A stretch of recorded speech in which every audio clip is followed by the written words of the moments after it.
کہ لوگ قبر کے معاملات کو اور قبر کی زندگی کو بہت ہلکا لیتے ہیں اور اس کے حوالے سے لوگوں کی اویئرنیس اور لوگوں کی معلومات بہت کمزور ہوتی ہے۔ دیکھیے آپ نے فرمایا کہ شرعن حکم یہ ہے کیا ہے، تو شرع کا جو تقاضا ہے اور شرع کی جو بنیاد ہے، اساس ہے اور اس کا جو ماخذ ہے وہ قرآن ہے اور حدیث۔ بالکل ایسا ہی ہے، بالکل۔ انی ترکت فیکم الثقلین اولہما کتاب اللہ فیہ الہدی والنور وسنتی، یہ بنیاد ہے۔ سبحان اللہ، سبحان اللہ۔ تو قرآن مجید فرقان حمید کے اندر رب تبارک و تعالی نے فرمایا النار یعرضون علیہا غدوا وعشیا، فرمایا کہ صبح و شام ان پر جو ہے وہ آگ کو پھیرا جائے گا اور آگ ان پر پیش کی جائے گی۔ مفسرین کرام نے فرمایا کہ اس سے مراد قبر کا عذاب ہے۔ اس کے بعد آخرت کا عذاب کا ذکر کیا جا رہا ہے کہ سور پھونکا جائے گا، اللہ تبارک و تعالیٰ کی بارگاہ کے اندر پیش کیا جائے گا۔ اسی طرح فرمایا کہ وَمِن وَرَائِهِمْ بَرْزَخٌ إِلَىٰ يَوْمِ يُبْعَثُونَ، فرمایا کہ ایک برزخ درمیان کی جو کیفیت ہے، ایک انسان کی زندگی ہے، ایک روز قیامت ہے مالک یوم الدین، ایک درمیان کا جو حالت ہے وہ ہے برزخ اور وہ ہے قبر۔ پھر نبی کریم صلی اللہ تعالیٰ علیہ وسلم کی خود احادیث طیبہ کہ اللہ کے نبی صلی اللہ علیہ وسلم نے اپنی زبان مبارک سے خود فرمایا،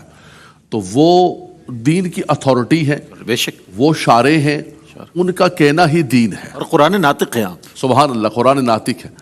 انہوں نے جو فرمایا، اب اس کے بعد کوئی بندہ تلاش کرے کہ یار اس کی دلیل کیا ہے، اس کا فلاں کیا ہے، اور احادیث طیبہ بھی تو تواتر کے ساتھ ہیں، اور سیاہ ستہ کی احادیث طیبہ ہیں، امام بخاری نے، مسلم نے، ترمذی نے، سب تمام جو ہے محدثین کرام انہوں نے نقل فرمائی ہیں۔ ام المومنین سیدہ عائشہ صدیقہ رضی اللہ تعالی عنہا، آپ نے اللہ کے نبی صلی اللہ علیہ وسلم سے پوچھا کہ یا رسول اللہ کیا عذاب قبر ہوتا ہے، اور عذاب قبر کے حوالے سے آپ نے فرمایا کہ بالکل عذاب القبر حق، اللہ فرمایا کہ عذاب قبر بالکل برحق ہے۔ آپ فرماتی ہیں کہ اس کے بعد میں نے دیکھا کہ اللہ کے نبی صلی اللہ علیہ وسلم نماز کے بعد دعا کے اندر خاص طور پر جہاں دوسری چیزوں سے پناہ مانگتے تو یہ بھی پناہ مانگتے کہ اللہم انی اعوذ بک من عذاب القبر۔ اللہ، یہ اللہ کے نبی صلی اللہ تعالیٰ علیہ وسلم کا اپنا معمول ہے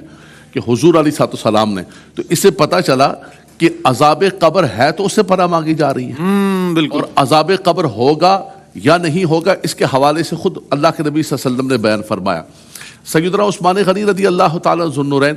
آپ کبھی قبرستان کے پاس سے گزرتے، صحابہ کرام ساتھ تھے، ایک مرتبہ آپ قبرستان کے پاس سے گزر رہے تھے اور آپ وہاں پر رک کے، ایک تازہ قبر تھی اور اتنے زیادہ روئے کہ آپ کی داڑھی مبارک جو ہے وہ آنسوں سے بھر گئی، اور اس کے بعد آپ نے فرمایا، اللہ کے نبی صلی اللہ علیہ وسلم کا فرمان نقل کیا کہ حضور نے فرمایا کہ القبر اول منزل من منازل الاخرہ، بے شک بے شک، فرمایا قبر آخرت کی منازل میں سے پہلی منزل ہے، یہاں کامیاب ہو گیا وہ وہاں کامیاب ہو گیا۔ تو اس کا مطلب ہے کہ اس کا خوف اور اس کے حوالے سے فکر، پھر اللہ کے نبی صلی اللہ تعالیٰ علیہ وسلم نے خود جو سوالات کیے جائیں گے، من ربک ما دینک ما کنت تقول فی حق ھذا الرجل، ان سوالات کے بعد فرمایا کہ جو کامیاب ہوگا تو اچانک آواز آئے گی اجعل قبرہ روضۃ من ریاض الجنہ، فرمایا کہ اس کی قبر کو جنت کے باغوں میں سے باغ بنا دو،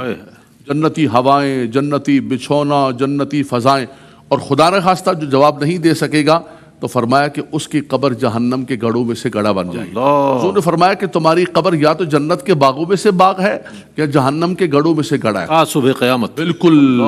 جب تک سور پھونکا جائے گا اور قیامت کے لیے ہانکا جائے گا۔ اب تمہاری اپنی مرضی ہے کہ تم اپنی اس قبر کو سنوارنے کے اعمال کرو، کیا بات، اور ان قبر کو مزین کرنے کے اعمال کرو۔ آخری حدیث پاک میں عرض جی کروں گا فرمائیے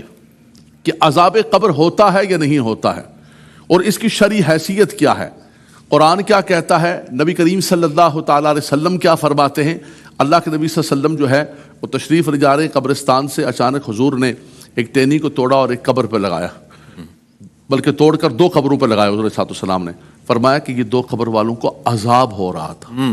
یہ اللہ کے نبی صلی اللہ علیہ وسلم خود فرما رہے ہیں۔ اب یا تو پھر آپ ایسا کر لیں کہ آپ یہ اپنا فائنل کر لیں کہ آپ اللہ کے نبی صلی اللہ علیہ وسلم کو حاکم اور شارع مانتے یا نہیں مانتے۔ قرآن تو کہتا ہے فلا وربک لا یؤمنون حتی یحکموک فیما شجر، کیا بات ہے، سبحان اللہ۔ فرمایا وما ینطق عن الہوی ما آتاکم الرسول فخذوہ، فرمایا رب تبارک و تعالیٰ نے ان کو جو ہے مالک شریعت بنائے، وہ فرما رہے ہیں کہ میں نے خود دیکھا عذاب قبر ہو رہا ہے، میں نے یہ تازہ ٹینیاں رکھی ہیں، فرمایا کہ عذاب قبر ان کو کسی بہت بڑی وجہ سے نہیں، فرمایا ایک چغلی کیا کرتا تھا اللہ اور ایک پیشاب کے قطرات سے نہیں بچا کرتا تھا۔ اوہ تو رئیس بھائی یہ قرآن مجید فرقان حمید کی آیات طیبات اور یہ اللہ کے نبی صلی اللہ تعالیٰ علیہ وسلم کی احادیث متواترہ تواتر کے ساتھ جو سیاہ ستہ کی احادیث طیبہ ہے۔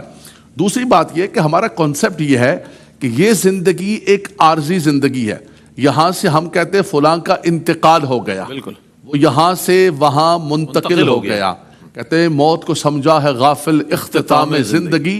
ہے یہ شام زندگی صبح دوام زندگی۔ کیا بات، فرمایا کہ یہاں سے ایک زندگی کی شام ہو رہی ہے اور ایک دائمی ابدی زندگی کا آغاز ہو رہا ہے، وہ قبر کی ہو یا میدان معاشر کی ہو یا اس کے بعد بار بار قرآن نے کہا خالدین خالدین فیہا ابدا، تو یہ یہاں سے اس کا آغاز ہوتا ہے، وہ آخرت کی منازل میں سے پہلی منزل قبر ہے۔